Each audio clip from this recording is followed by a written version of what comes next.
5장 2절.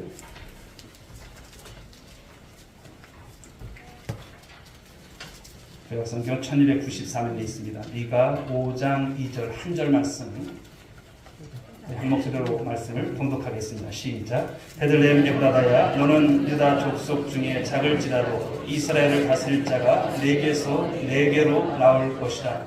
그의 근본은 상고에 영원에 있느니라. 아멘. 우리 작업들 한번 인사하실까요? 잘 오셨습니다. 하나님을 기대하시기 바랍니다. 아멘. 참 한 주간 참 어려운 일들이 또 나라 가운데 있어서 적지 않은 또 그러한 어려움들 또 보면서 또 어떻게 되는지 또 많이 걱정이 되고 또 많이 염려가 되는 그런 시간이 아니었나 생각합니다. 그러나 중요한 것은 역사의 주관자는 하나님이신 것을 믿으시기 바랍니다. 이 나라의 민족을 하나님께서 세우셨고 또 지금까지 하나님께서 번영과 또 부흥을 주셨습니다. 그러므로 우리 믿음의 사람들은 이럴 때 흔들리시면 안 되고요. 하나님께서 역사의 주관자이심을 분명히 믿고 기도하실 때 하나님, 제가 기도하지 못했습니다. 제가 더 하나님 앞에 이제 말씀으로 살아가고 또 하나님 나라 민족을 위해서 또 기도할 수 있도록 인도해달라고, 또 더 중요한 것은 사단마귀의 역사하지 못하도록 배후의 역사 가운데 하나님께서 함께 하신 가운데서 사단을 물리쳐달라고 기도하시는 그런 시간들이 될 수 있기를 바라겠습니다. 반드시 하나님이 함께 하십니다. 자, 오늘 주신 본문의 말씀을 가지고 이제 베들레헴에 나신 예수님이라고 하는 말씀의 제목으로 함께 나누고자 합니다. 영어 유치원에 귀한 딸이 이제 갔다 와서 이런 글자를 보여줬어요. 자, 넘겨주시고. 자, 이런 글자를 엄마한테 보여주면서 엄마 이게 뭐야? 했어요. 엄마가 이렇게 보니 엑스마스? 근데 뜻이 뭘까? 엄마도 잘 모르겠는데 이러는 거예요. 근데 엄마는 여러분 보시니까 무슨 뜻인지도 모르지만 사실 제대로 읽지 못했어요. 그냥 보이는 대로 그냥 읽은 것이죠. 엑스마스. 여러분 이것을 어떻게 읽을까요? 좀 어려울 수 있을까요? 크리스마스입니다. 크리스마스. 여기 영어 알파벳을 보게 되면 X로 되어 있습니다만 사실은 헬라어로 보게 되면 키라고 이렇게 읽죠. 키. 그러니까 헬라어로 보면은 이것은 그리스도를 가리키는 단어여서 크리스토스. 헬라가 이렇게 생겼어요. 넘겨주시고. 이게 이제 그리스도가 이렇게 생겨 있는데요. 이게 크리스토스, 그리스도라고 하는 거예요. 그러니까 X라고 하는 것은 그리스도의 첫 자를 따서 X를 이렇게 표현을 하죠. 그런데 이 단어를 보면서 그런 생각을 해봤어요. 생각해보면 세상 사람들에게 있어서는 크리스마스가 아니라 그냥 엑스마스죠. 수학을 보게 되면 X가 있습니다만 미지수입니다. 이것을 나타나는 기호인데요. 세상 사람들은 사실 보면 성탄절의 주인공이 누구인지를 알까요? 또 그 예수 그리스도께서 왜 탄생했는지를 알까요? 모르니까 한마디로 엑스마스예요. 모른다는 것이죠. 그런데 크리스마스라고 하는 것은 크리스트라고 하는 그리스도, 그리고 마스라고 하는 예배, 이것이 합쳐진 합성어죠. 그러니까 크리스마스는 어떤 날입니까? 예수 그리스도께 예배하는 그런 날인 것을 말씀하는 것이죠. 그러나 세상 사람들은 뭔지 모르면서 그냥 연말 분위기에 들떠서 즐깁니다. 마치 주인공이 없는 생일 잔치를 갖는 그런 격이죠. 그러나 적어도 우리 성도들은 크리스마스의 주인공 예수 그리스도를 잘 믿고 할렐루야 예배하는 우리 모두가 될 수 있길 바랍니다. 이런 취지로 저는 이제 성탄을 앞두고 한 3주간에 걸쳐서 바로 하나님의 아들 예수 그리스도를 정확히 우리가 맞이하고자 성탄에 관한 말씀을 3번에 걸쳐서 나누고자 합니다. 아무쪼록 저와 여러분들이 이 말씀을 통해서 묵상하는 가운데 성탄의 주인공이신 누구십니까? 예수님. 그 예수님을 기쁨으로 맞이하는 우리 모두가 될 수 있길 주님의 이름으로 축원드립니다. 자, 오늘 말씀은 미가서 5장 2절의 말씀이죠. 미가 선지자는요, 예수님 오시기 전에 성탄 700년 전에 활동했던 선지자입니다. 그런데 이런 예언의 말씀을 하는 거예요. 오늘 말씀 다시 한번 보실까요? 읽어보겠습니다. 시작. 베들레헴 에브라다야, 너는 유다 족속 중에 작을지라도 이스라엘을 다스릴 자가 내게서 내게로 나올 것이다. 그의 근본은 상주에 영원에 있느니라. 아멘. 자, 이 구절을 보시게 되면 예수님의 탄생 장소가 어디라고 나와 있어요? 베들레헴, 에브라다야, 에브라다. 에브라다라고 하는 것은 이 베들레헴의 옛 그런 이름입니다. 이것을 적시하고 있어요. 그런데 여기 말씀을 보게 되면 파란 글씨도 되어 있습니다만 이스라엘을 다스릴 자가 온다는 거예요. 여러분, 이스라엘 다스릴 자가 누굴까요? 메시아가 온다는 거예요. 예언된 말씀이고 그분이 오실 것을 말씀하는 거예요. 그런데 그분이 누구십니까? 예수 그리스도를 말씀하는 것이죠.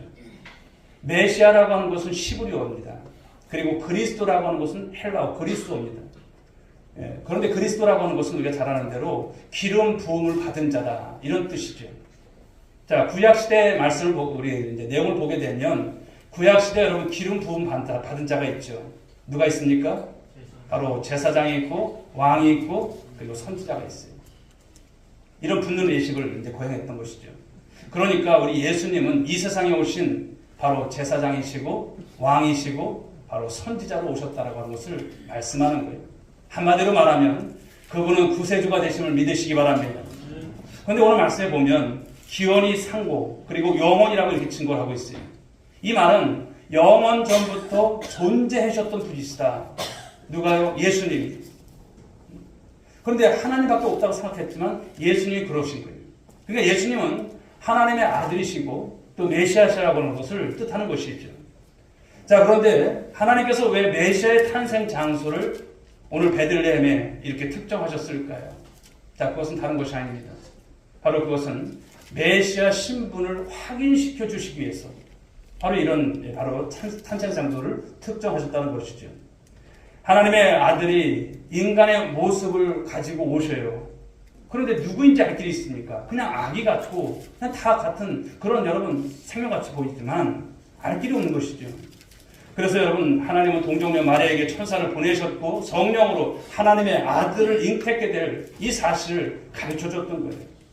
그리고 때가 되면 놀라운 섭리 가운데 이 베들레헴에 가서 바로 아기 예수님을 출산하게 되어진다는 것이죠. 여러분, 그런데 신기한 것이 이것입니다. 잘 아시는 대로 이 마리아는 이 갈릴리 지방 바로 이 시골 마을 나사렛에서 살고 있습니다. 그런데 베들레헴이라고 하는 것은 적지 않은 먼 거리입니다. 그 멀리 유대 지방에 위치한 마을인 것이죠. 거기까지 멀리 가서 출산한다는 것은 도저히 불가능한 거예요. 아니 마리아와 그리고 그 약혼자 요셉에게 있어서는 그럴 이유가 하루의 이유가 없어요. 거기까지 굳이 가서 아기를 낳을 이유가 없어요. 그런데 어떻게 됐을까요?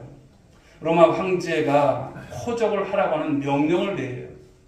여러분, 황제의 명령을 어떻게 해야 됩니까? 따라야 되는 거예요. 모든 백성이 따르는 거예요. 그래서 자기가 태어났던 그 고향으로 모든 사람들이 가게 된다는 것이죠. 자, 누가복음 2장 1절과 3절 말씀을 읽어보겠습니다. 시작. 그때 가이사 아구스토가 영을 내려 천하로 다 도적하라 하였으니 모든 사람이 도적하러 각각 고향으로 돌아가매 이 명령을 따라서 요셉이 이 마리아를 데리고 고향 베들레헴으로 가게 된다는 것을 말씀하는 거예요. 그냥 우연인 것이 아닌 것이죠. 이것을 보게 되면 깨닫는 것이 있습니다. 여러분, 역사의 주관자는 하나님이신 줄 믿으시기 바랍니다. 하나님의 오묘한 섭리가 담겨져 있는 말씀인 거예요. 만약 그런데 이제 그런 가정을 한 것이죠. 만약 이런 일이 없었다면, 여기에 로마 황제가 호적을 하라고 하는 이 명령이 없었다면 어떻게 되었을까요? 예수님은 절대로 베들레헴에 가서 탄생할 바로 그런 일이 없었던 것을 말씀하는 것이 아닐까요? 그랬다면 오늘 미가 선지자의 이 예언이 어긋난 것이고 예수님이 하나님의 아들 메시아라고 하는 이 사실도 증명할 길이 없다라고 하는 거예요. 그런데 이 요셉과 마리아가 베들레헴에 당도했을 때 여러분 어떤 상황이 펼쳐졌는가를 우리가 볼 수 있습니다. 누가복음 2장 5절 말씀을 보시겠습니다. 그 약혼한 마리아와 함께 호적하러 올라가니 마리아가 이미 잉태하였더라. 자, 그런데 마침 베들레헴 동네 여관에 방이 없어서 이 마국간에서 해산을 하는 그의 모습을 볼 수가 있어요. 자, 누가복음 2장 6절 7절 읽어보겠습니다. 시작. 해산을 날이 차서 첫 아들을 낳아 방보로 싸서 부에 뒤었으니 이는 여관에 있을 곳이 없습니다. 참, 우리 예수님 태어나신 거 보십시오. 어떻게 이런 처지에서 어떻게 생각하면 있을 수도 없는 이런 모습인데 예수님께서 오심을 보면 가장 높으신 분이신데 가장 낮은 곳으로 오신 예수님의 모습을 성경은 그대로 우리에게 보여주고 있다고 하는 것이죠. 자, 한편 여러분 베들레헴 지역에 목자들이 밤새 들판에서 양떼를 지키고 있습니다. 그런데 천사가 나타나서 이 베들레헴의 메시아 그리스도의 탄생 소식을 전하게 되죠. 그런데 이것은 여러분 엄청난 일인 거예요. 메시아가 온다니 이성적으로 보게 되면 도저히 믿기 어려운 그런 것인 거예요. 그 옛날 그 구약에 예언되었던 그 말씀에 메시아가 온다는 소식이에요. 여러분 그런 소식을 들었다면 어땠을까요? 이게 꿈이냐 생시냐 이렇게 생각했을 것입니다. 게다가 여러분 당시 이 베들레헴에서는 어떨까요? 예수님만 태어난 것이 아닐 텐데 어떻게 될지 그런 여러분 많은 고민이 있었을 것입니다. 그런데 여러분 하나님의 아들 구세주 어떻게 식별할 수 있을까? 어떻게 알아볼 수 있을까라고 하는 거예요. 보면 여러분 너무나 어려운 일이죠. 그런데 천사가 이 목자들에게 이제 표식을 주는 거예요. 표식을 제시합니다. 그 표식의 말씀이 이제 누가복음 2장 12절인데 한번 보시겠습니다. 읽어보겠습니다. 너희가 가서 강보에 쌓여 구유에 누워 있는 아기를 보리니 이것이 너희에게 표적이니라 하더니 아멘. 이 강보라고 하는 것은 누더기 포대기를 말합니다. 그리고 구유라고 하는 것은 뭘까요? 옛날에 우리 이제 소 키울 때 보니까 아버지가 여물통이라고 했어요. 여물통. 그러니까 이 짐승의 먹이통이에요. 거기에 누가 누워 있습니까? 아기 예수가 누워 있다는 거예요. 인간적으로 생각해 볼 때 아무리 천하고 가난해도 그렇지 어떻게 마구간에서 메시아이신 그분이 여러분 그 구유에 누워져 있을까라고 하는 것이죠. 그런데 그런 특이한 아기가 있으니 찾아보라는 거예요. 그러니까 표적이라고 하는 것은 영어로 보게 되면 사인이죠. 즉 암호입니다. 그러니까 이 목자들에게는 천사들이 특별히 알려준 거예요. 그가 바로 메시아라고 하는 것을 알려준 것이죠.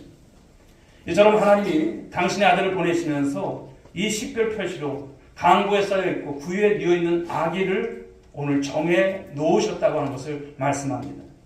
그것은 아주 특이해서 헷갈릴 수가 있는 것이 아닙니다. 그냥 강보에 쌓여있는 아기를 찾으라고 했다면 아마 이 목자들도 헷갈렸을 거예요. 여럿이 있을 가능성이 있을 거예요. 베들레헴에 여러 아기들이 태어났다면 헷갈린 것이죠. 하지만 구유에 누워있는 아기는 단 하나뿐인 거예요. 단 하나뿐. 그래서 하나님의 아들 구세주임을 확인할 수 있었던 것이죠. 오늘 목자들은 천사의 말을 듣고 이제 어떻게 합니까? 베들레헴으로 달려가는 거예요. 그 마을로 달려가는 거예요. 열심히 찾아다니다가 마침내 이상한 아기를 누워있는 아기를 발견하는 것이죠. 자, 누가복음 2장 16절부터 19절까지 말씀 보도록 합니다. 읽어봅니다. 빨리 가서 마리아와 요셉과 구유에 누인 아기를 찾아서 보고 천사가 자기들에게 이 아기에 대하여 말한 것을 전하니 듣는 자가 다 목자들이 그들에게 말한 것들을 놀랍게 여기되 마리아는 이 모든 말을 마음에 새기어 생각하니라. 아멘. 오늘 목자들 여러분 그들이 메시아를 확인하게 되고 마리아와 요셉도 확인을 하게 되었다고 하는 말씀인 거예요. 물론 마리아는 여러분 잉태하고 해산한 장본이지만 다시 한번 재확인하는 거예요. 요셉도 마리아의 이 말을 믿고 있었고 옆에 지켜보고 있었지만 역시 그도 재확인할 수 있는 이 시간이 되었던 것이죠. 자, 그런데 여러분 한편 동방 박사가 또 있지 않습니까? 이 동방 박사가 멀리서부터 아기 예수를 찾으러 옵니다. 여러분 동방 박사는 어떤 사람들입니까? 별자리를 연구하는 천문학자들이죠. 그런데 특이한 별을 보고서 메시아의 탄생을 이제 확신하죠. 막연한 추측이 아니라 성경의 예언을 알기에 확신할 수 있었던 것이죠. 자, 마태복음 말씀을 한번 찾아볼까요? 2장 1절부터 2절의 말씀 읽어봅니다. 헤롯 왕 때 예수께서 유대 베들레헴에서 나심에 동방으로부터 박사들이 예루살렘에 이르러 말하되 유대인의 왕으로 나신 이가 어디 계시냐? 우리가 동방에서 그의 별을 보고 그에게 경배하러 왔노라 하니. 아멘. 자, 그들이 여러분 헤롯 왕이 종교 지도자들에게서 알아낸 이 베들레헴이라는 이 지명을 가르쳐주자 이 동방 박사들이 길을 떠납니다. 그리고 베들레헴에 당도한 그들이 아기 예수께 바로 경배하면서 준비해온 이 예물을 드리는 말씀이 2장 11절이죠. 한번 읽어볼까요? 집에 들어가 아기와 그의 어머니 마리아와 함께 있는 것을 보고 엎드려 아기께 경배하고 보배악을 열어 황금과 유향과 모략을 예물로 드리니라. 아멘. 황금과 유향과 모략, 그들이 여러분 아기 예수님께 경배하면서 바로 이렇게 귀한 예물을 드렸다고 하는 말씀이죠. 그런데 여러분 어떻게 된 건가요? 하나님이 그 아들을 인간의 모습으로 세상에 보냈는데 누가 이 사실을 상상이나 할 수 있었겠을까요? 또 구체적으로 어떤 인물인 줄 알았겠습니까? 그런데 오늘 말씀을 보면 무엇입니까? 탄생의 특정 장소를 정해 놓으셨다는 거예요. 그것을 통해서 사람들에게 확인시켜 주시니까 예수님을 알아보고 그들이 예수님을 증거하게 되어졌다고 하는 것을 말씀하는 거예요. 말하자면 여러 사람들을 통해서 크로스 체크를 하신 그런 셈이죠. 이런 과정을 통해서 우리가 보면서 하나님께서 얼마나 세밀하게 또 친절하신 분이신가를 말씀해 주고 있습니다. 우리가 예수님을 알아보지 못하니까 알아볼 수 있도록 사람들을 동원해서 여러 방면에서 체크하게 만들고 그 사실을 또 많은 사람들이 전파하게 만들고 또 성경에 기록하셔서 오늘 우리에게까지 바로 예수 그리스도가 오심을 우리가 알게 하신 줄 믿으시기 바랍니다.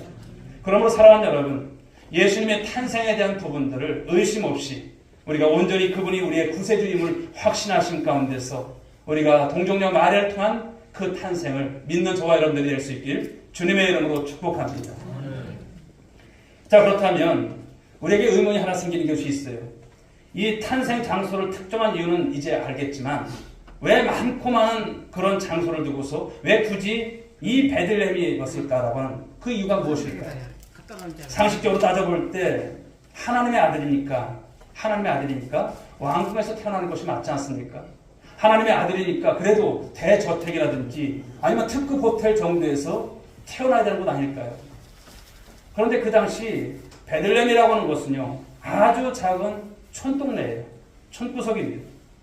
오늘 미가 선지자도 표현을 쓰기를 유다 족속 중에서 아주 작은 마을이라고 말하고 있어요. 그러니까 메시아가 하필이면 왜 그런 촌구석에서 탄생했느냐라고 하는 것이죠. 말씀하는 것이죠. 다시 말하면 베들레헴에 태어나신 뜻, 그 뜻이 뭐냐 이것이죠. 여러분, 그 이유가 여러 가지가 있겠지만 이 시간 두 가지를 살펴보고자 합니다.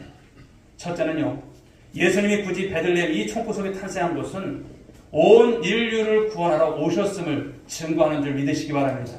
온 인류를 구원하시고 바로 오신 예수님이시죠. 예수님이 인간으로 바로 오신 것은 바로 인간의 죄를 대속해 주시기 위해서 오신 거예요. 다른 것이 아닙니다. 아담 이후에 여러분 인간은 어떻습니까? 다 죄인이에요. 지금도 여러분 아기가 태어나면 다 죄인인 거예요. 죄 없는 것 같지만 다 죄인인 거예요. 로마서 3장 10절은 말씀합니다. 의인은 없나니 하나도 없다고 했어요. 여러분 의인이 있을까요? 없습니다. 하나도 없습니다. 단 한 명도 없다라고 성경은 말씀하고 있어요. 사람은 여러분 태어날 때부터 원죄를 갖고 태어나고요. 우리가 살아가면서 자범죄를 짓는 그 죄의 여러분 모습이 있습니다. 그럼 여러분 죄의 결과가 어떻게 될까요? 로마서 6장 23절은 말씀하기를 죄의 삭은 사망이래요. 죄의 삭은 사망이에요. 죄의 결과가 무엇입니까? 죽는다는 거예요. 사망이라는 거예요. 영적으로 죽고 육신이 죽고 영원히 죽을 수밖에 없는 그런 모습인 것을 말씀하죠.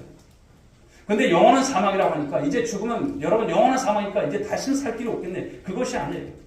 여러분 이 영원한 사망이라고 하는 것은 어떤 것이냐면 사람이 여러분 살다 죽잖아요. 그 육신의 죽음보다도 더 심각한 것이 이 영적인 사망, 영원한 사망을 말씀하죠. 존재가 끝나는 것이 아니에요. 그냥 살다가 죽으면 끝이지. 끝나는 것이 아니에요. 전도할 때마다 여러분 말씀드리고 여러분 전한 게 뭘까요? 우리가 이대로 그냥 예수 믿지 않고 죽게 되면 우린 지옥 갑니다. 그걸 전할 수밖에 없는 거예요. 그러나 많은 사람들은 어떻습니까? 들리지 않는 거예요.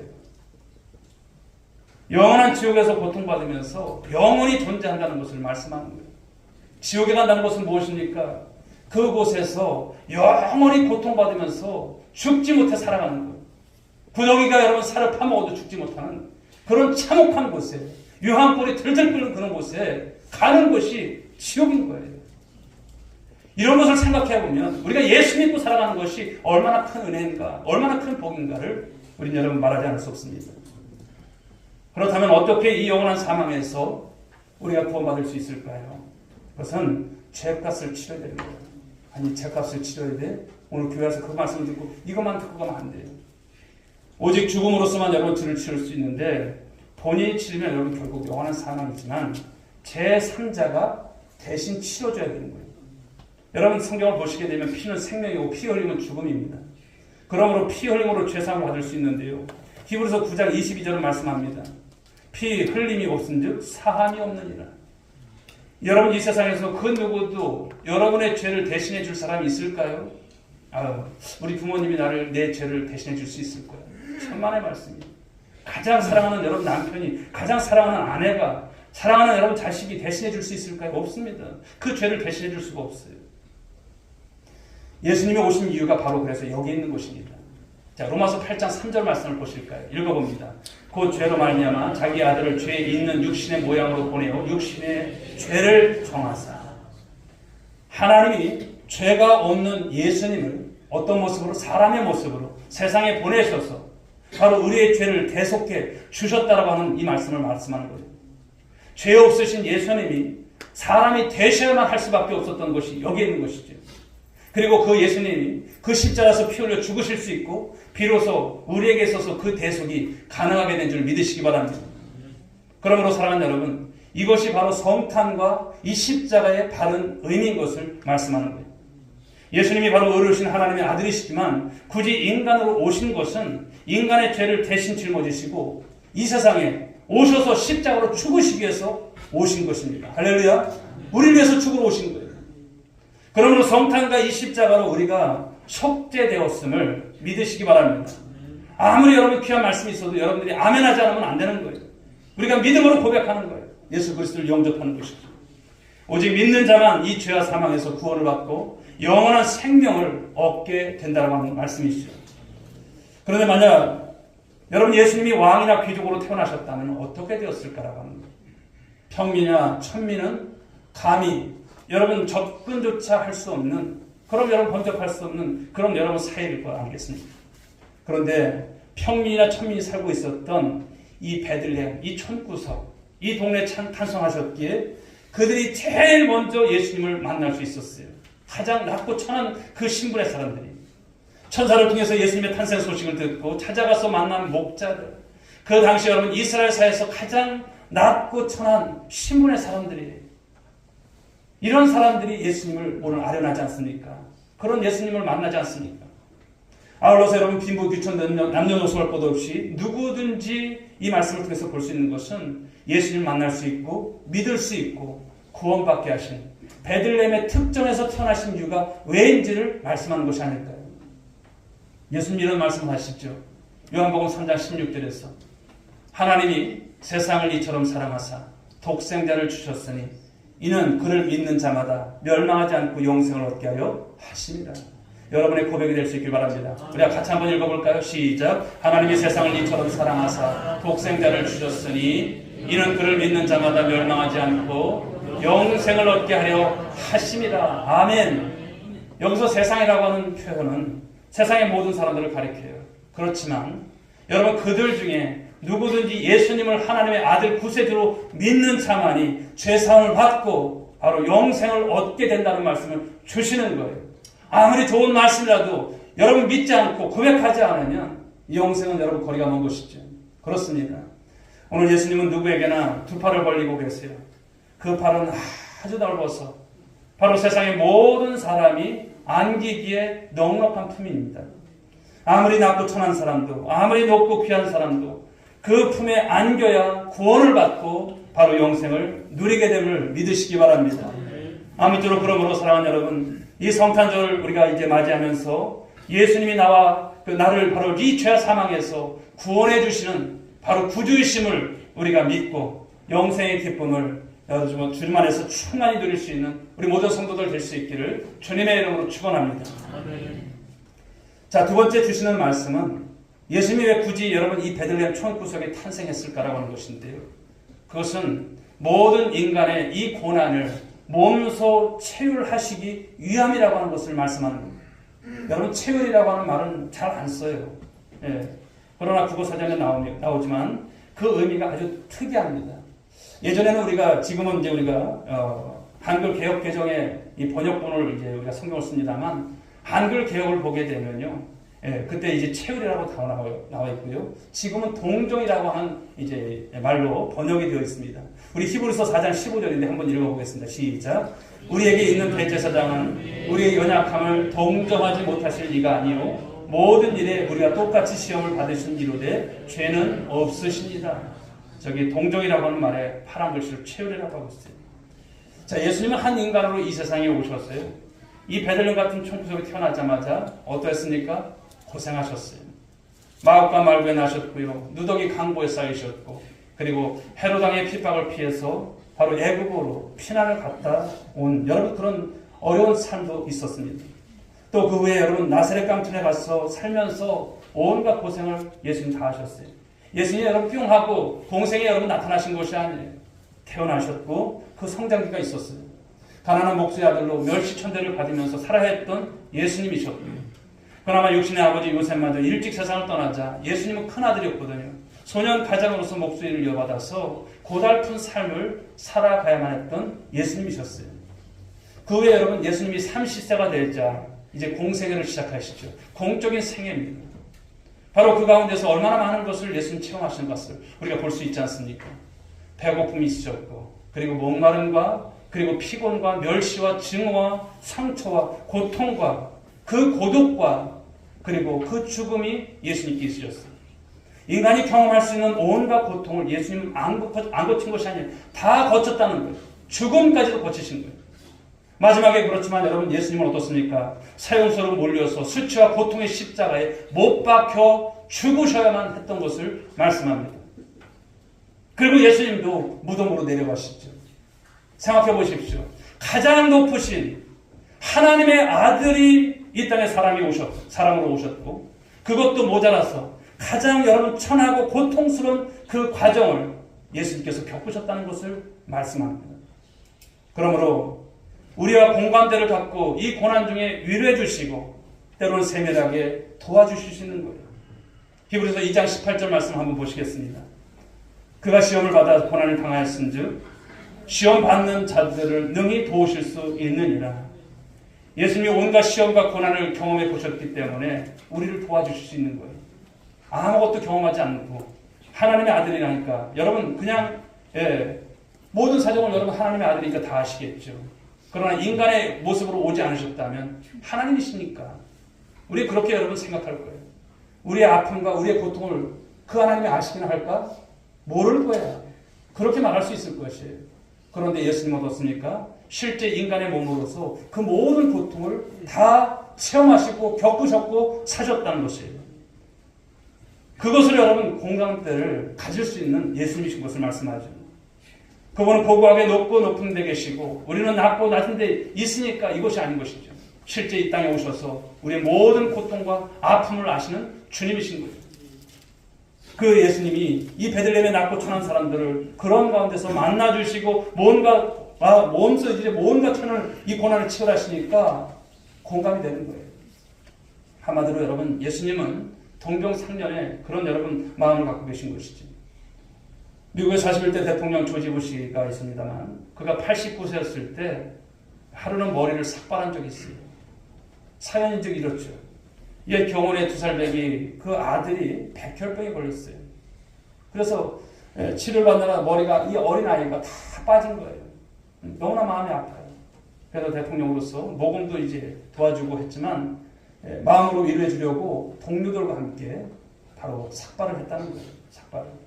그런데 그 자신도 백혈병을 앓던 바로 어린 딸을 먼저 천국에 보낸 그 경험이 있었기 때문에 진심으로 위로해 줄 수가 있었던 것이죠.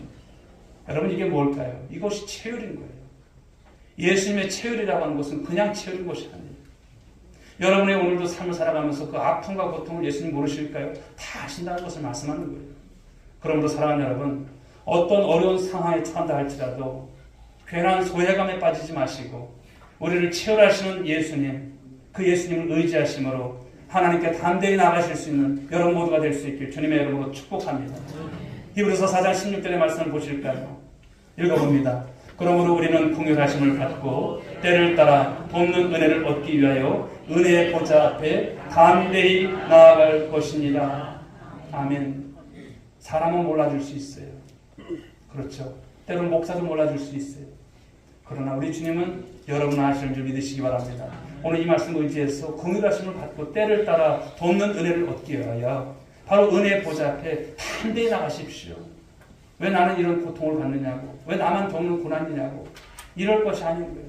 주님 그 고통을 다 당하셨어요. 여러분의 아픔과 그 여러분 삶의 그런 어려움들을 모르시지 않습니다. 다 체결하셨기 때문에 공감하시는 거예요. 그러므로 저와 여러분들이 바로 이런 받은 은혜를 통해서 또 주 앞에 나가시고 이 은혜를 많은 이들과 함께 나누시는 그런 삶이 될 수 있길 바랍니다. 바로 이것이 그리스도인의 책임이고 바로 이것이 교회의 사명이 아닐까 생각을 합니다. 그러므로 사랑하는 여러분, 치열하시는 예수님을 의지함으로 고난을 이겨내시고 세임을 얻어서 승리하시는 여러분들 될 수 있길 바랍니다. 더 나아가서는 고난을 당하는 이웃에게 바로 우리 예수 그리스도의 이 사랑을 전하며 실천하실 수 있길 주의 이름으로 축복합니다. 이제 말씀을 뵙도록 하겠습니다. 오늘은 여러분 예수님 오신 성탄 700년 전 오늘 미가 선지자가 성령의 감동으로 예언한 이 말씀을 오늘 상고하면서 우리 살펴봤습니다. 하나님은 왜 이 탄생 장소로 베들레헴이라고 하는 곳을 특정하셨을까요?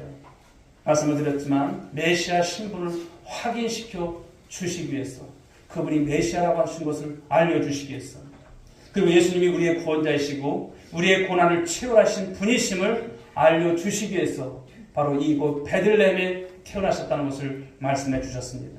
사랑하는 여러분, 그렇습니다.